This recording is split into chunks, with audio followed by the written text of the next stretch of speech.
And I'm not even lying. It really is good to see everyone. All right. Our theme this year is love your neighbor. Love your neighbor as yourself. It's the second greatest command. And I want to start by asking you a question. Have you ever experienced something where meaning changes based on context? In other words, somebody might say something to you who somebody else might have said the same exact thing, and you hear it very differently coming from one person to the next. Or, well, we'll personalize this a little bit. Have you ever talked to anybody and you were just like casually talking about your day or whatever, and all of a sudden they, like, you see their face start to change, and then they come back and they're like, why are you shouting at me? Right? And you're just casually talking to them. Context changes the way that we hear things, and so I think context is really important. Another prime example is whenever you listen to a band on the radio that you like, right? Like, you're usually driving in your car by yourself, and some people like to rock out. Other people just kind of listen to music, and whatever. When you're by yourself, you just kind of listen to it, and it might move you emotionally, but you're not like headbanging or, as you're going down the road.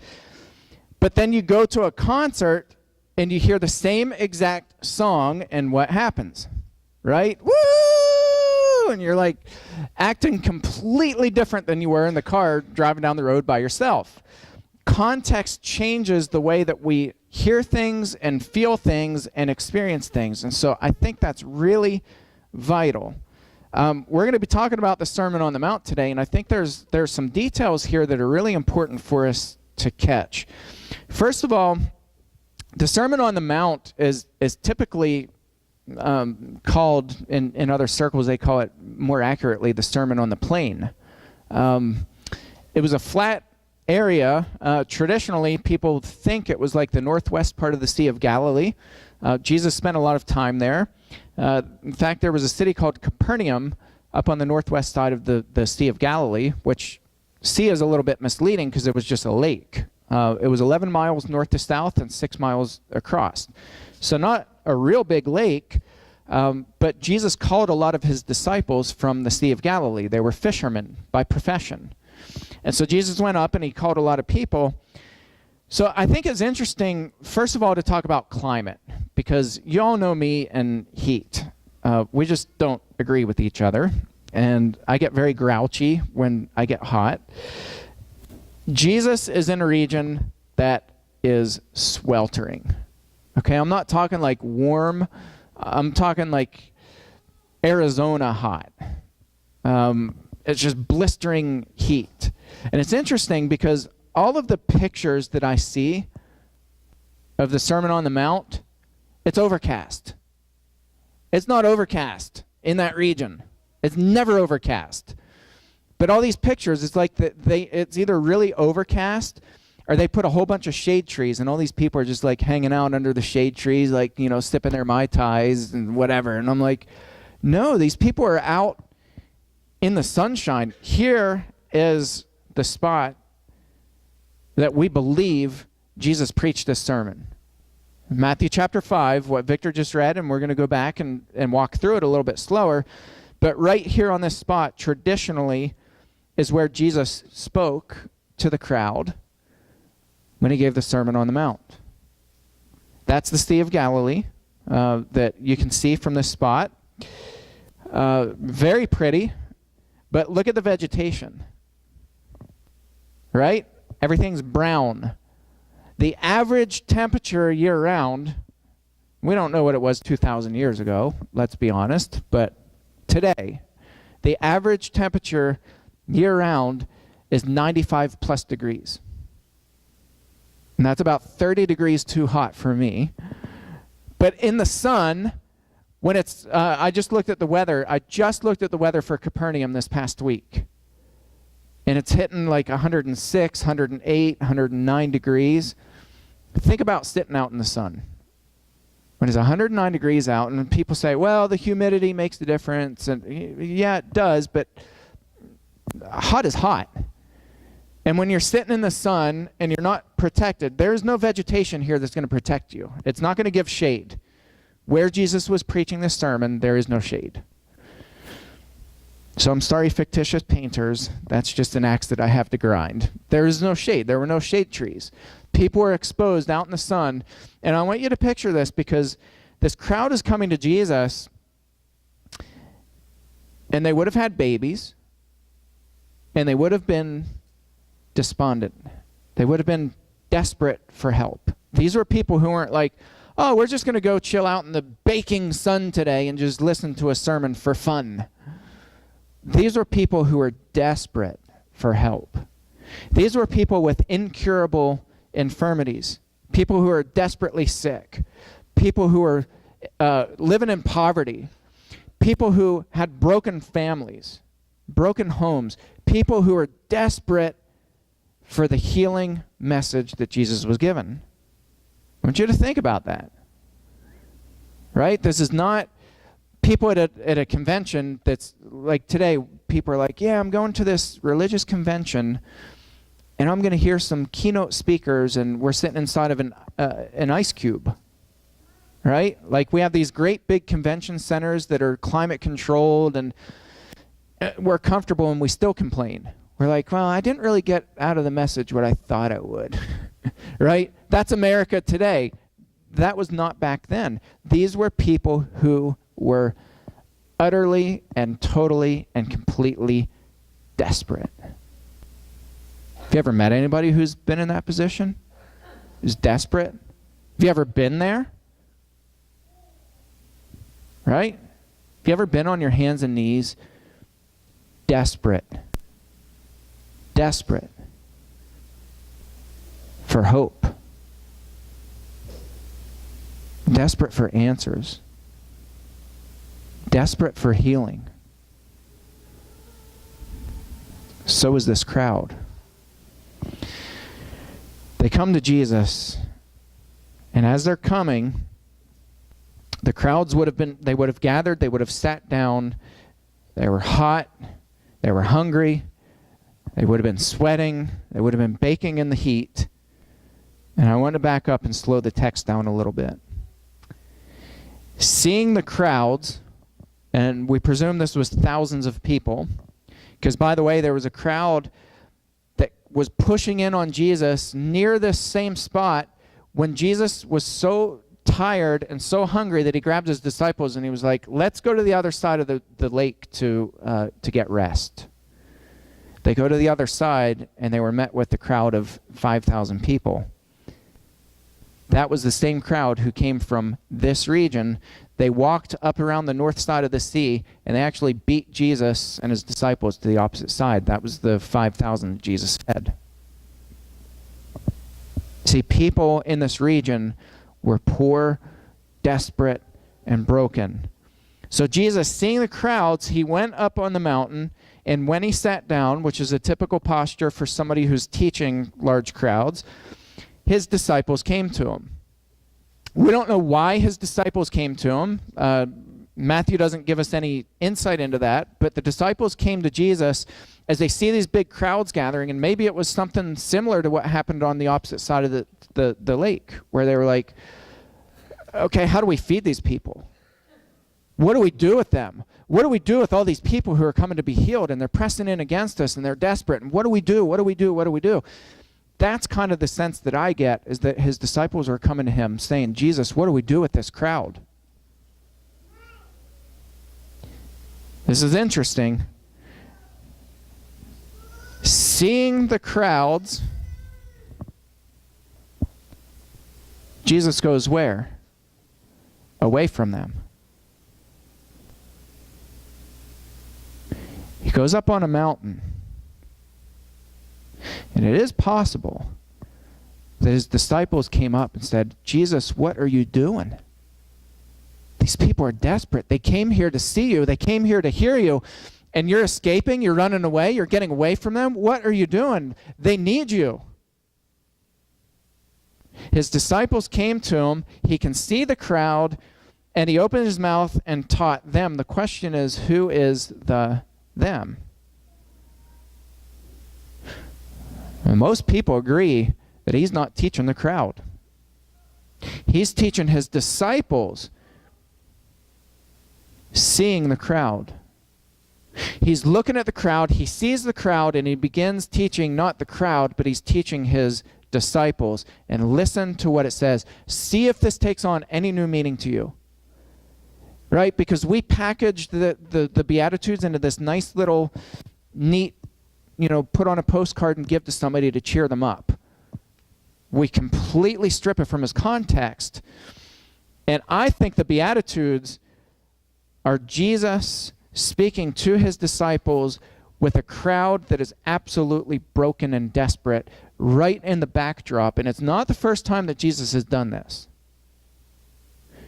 Do you remember the sinful woman who came and she's sobbing and she's on her hands and knees behind Jesus and she's washing his feet, and Simon's thinking, well, geez, if he was a prophet, he would know who and what kind of a woman is touching him.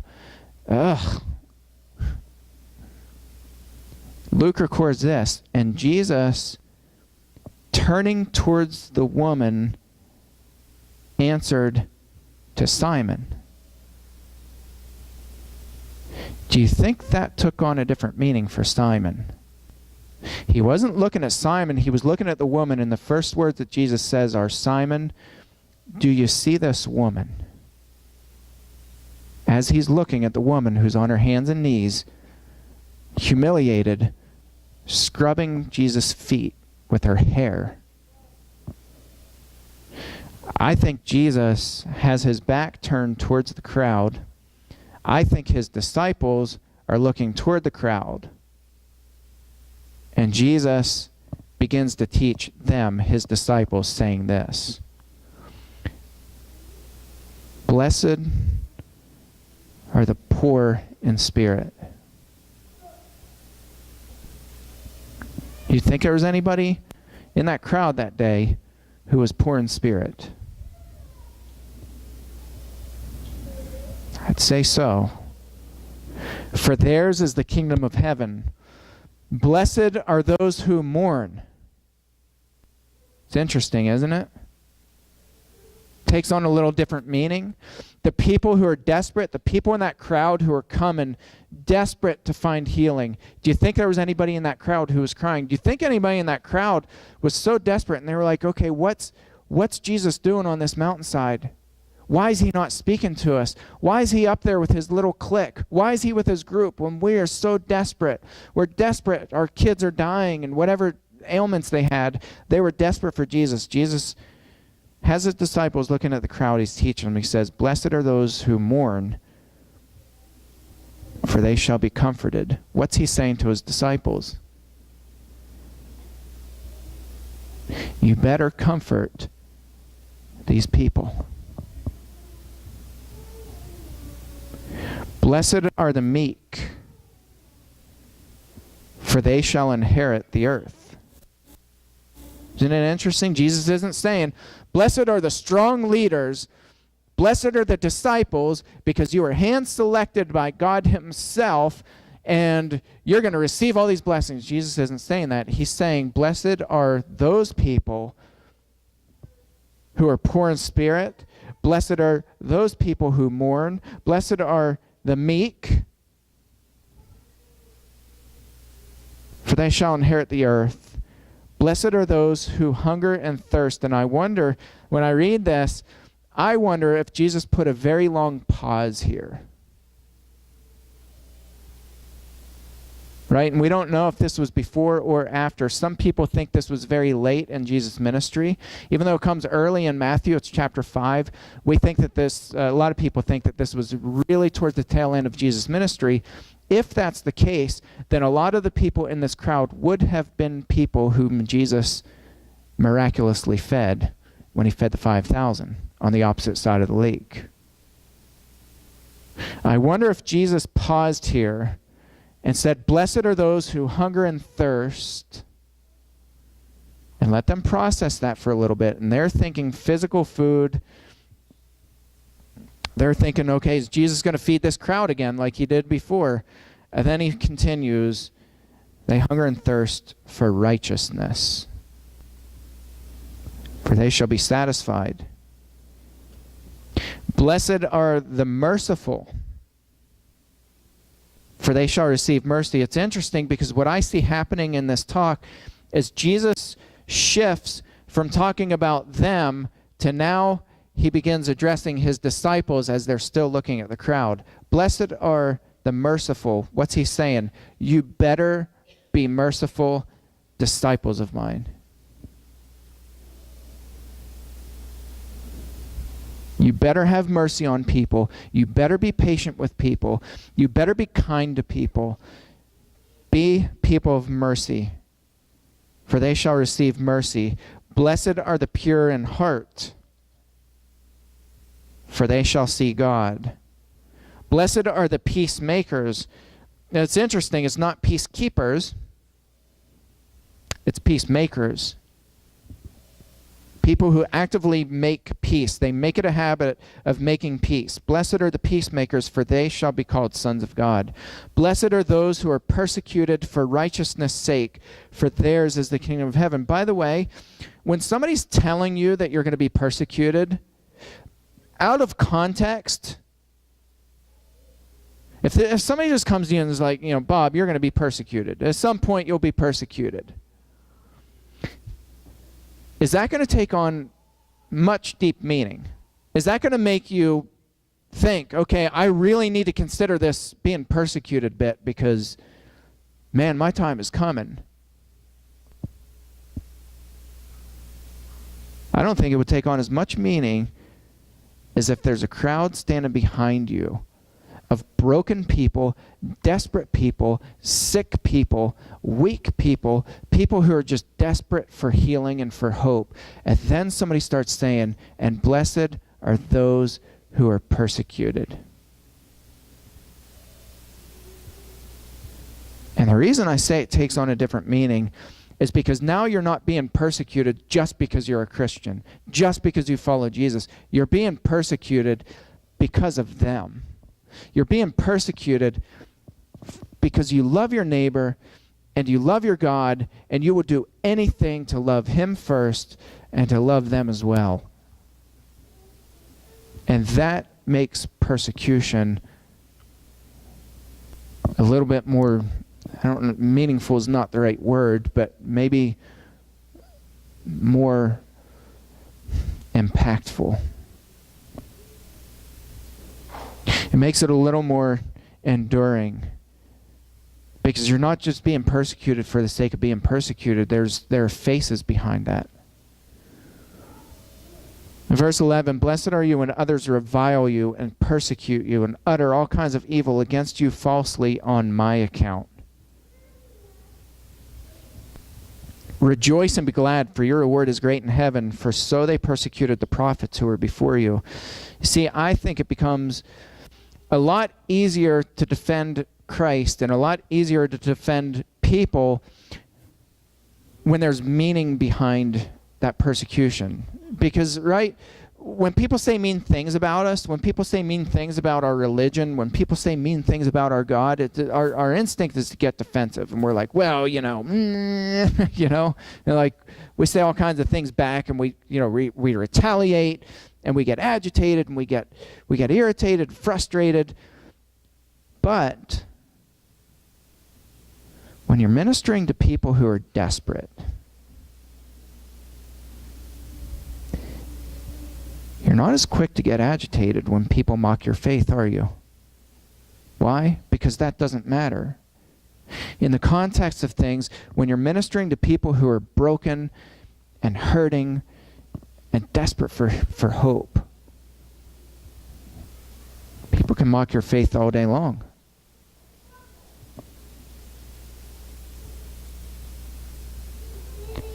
I think part of what's happening in our current climate, and I say this because guys, you would flip if you knew the amount of emails I get every single day from people across this country saying I was kicked out by my church because I suffered abuse and I was just struggling. And church leaders got frustrated with me, and they said that I was just being bitter, and they said that I didn't have enough faith, and they said that I just need to forgive and move on, and all these things, all these cliches that people throw at people who are struggling and suffering. And I'm like, no, we've got this backwards. These are the people who Jesus came and said, you need to help. You need to love. You need to be patient with. You need to extend mercy. You need to be peacemakers for these people. You need to remain pure in heart. You need to understand that people who hunger and thirst for righteousness are not bitter and angry and are broken and damaged goods and all these dumb things that we say about people. Jesus is like, no, these are people who you need to love on and you need to minister to and you need to help them heal.